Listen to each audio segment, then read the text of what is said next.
ଗଞ୍ଜାମ ଜିଲ୍ଲା କୋଦଳା ଅଞ୍ଚଳର ଜଣେ ଜଣାଶୁଣା ବ୍ୟକ୍ତିତ୍ୱ ହେଉଛନ୍ତି ବିପ୍ଳବ କବି ଦଣ୍ଡପାଣି ମହାପାତ୍ର।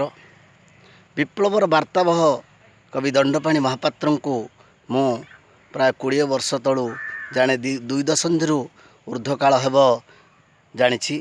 ଜଣେ ନିରବଚ୍ଛିନ୍ନ ସାହିତ୍ୟ ସାଧକ, ସାହିତ୍ୟ ସମାଲୋଚକ, ବିପ୍ଳବ କବିତାର ସୂତ୍ରଧର ତଥା ଜଣେ ସୁଦକ୍ଷ ସମ୍ପାଦକ ଭାବରେ ସମଗ୍ର ରାଜ୍ୟ ତଥା ରାଜ୍ୟ ବାହାରେ ଯେଉଁ ସୁନାମ ଅର୍ଜନ କରିଛନ୍ତି ତାହା ପ୍ରଶଂସନୀୟ ବୋଲି ମନେ କରୁଛି।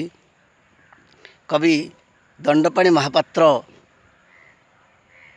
ହେଉଛନ୍ତି ଦକ୍ଷିଣ ଓଡ଼ିଶାର ଦ୍ୱିତୀୟ ରବି ସିଂ କହିଲେ ଅତ୍ୟୁକ୍ତି ହେବ ନାହିଁ।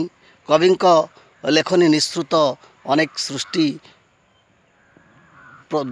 ବିବେକୀ ଗ୍ରାହକ ପାଠକଙ୍କ ମଧ୍ୟରେ ଆଦୃତି ଲାଭ କରିଛି।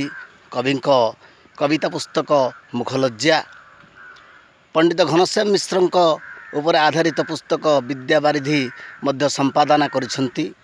ଏତଦ୍‌ବ୍ୟତୀତ ଓଡ଼ିଶାର ଅଗ୍ରଣୀ ସାହିତ୍ୟ ସମାଲୋଚନାମୂଳକ ସମ୍ବାଦଭିତ୍ତିକ ପତ୍ରିକା ଘଡ଼ଘଡ଼ିର ସେ ପ୍ରତିଷ୍ଠାତା ତଥା ମୁଖ୍ୟ ସମ୍ପାଦକ ଦାୟିତ୍ୱ ତୁଲାଇଛନ୍ତି।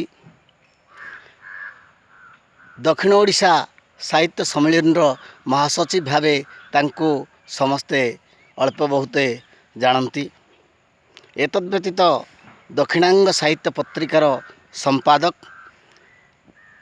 କବିଙ୍କର ଅନେକ ସାହିତ୍ୟ କୃତି ମଧ୍ୟରେ ଯେଉଁ ବିପ୍ଳବ କବିତା ରହିଛି ତାହା ସମାଜ ସୁଧାରମୂଳକ, ସମାଜ ସଂସ୍କାରମୂଳକ, ନୂତନ ଦିଗ୍ଦର୍ଶନ ପ୍ରଦାନ କରିଛି। ଆହୁରି ମଧ୍ୟ ରାଜ୍ୟ ଭାଷା ସୁରକ୍ଷା ସମ୍ମିଳନୀର ଆବାହକ ଦାୟିତ୍ୱ ତୁଲାଇଛନ୍ତି। ଜଣେ ବହୁମୁଖୀ ପ୍ରତିଭାର ଅଧିକାରୀ ହେଉଛନ୍ତି କବି ଦଣ୍ଡପାଣି ମହାପାତ୍ର, ଯାହାଙ୍କୁ ସମଗ୍ର ରାଜ୍ୟ ତଥା ରାଜ୍ୟ ବାହାରେ ପାଠକମାନେ, ବୁଦ୍ଧିଜୀବୀ, ଶିକ୍ଷାବିତ୍ ସମସ୍ତେ ସୁଚାରୁ ରୂପେ ଜାଣନ୍ତି। ଧନ୍ୟବାଦ।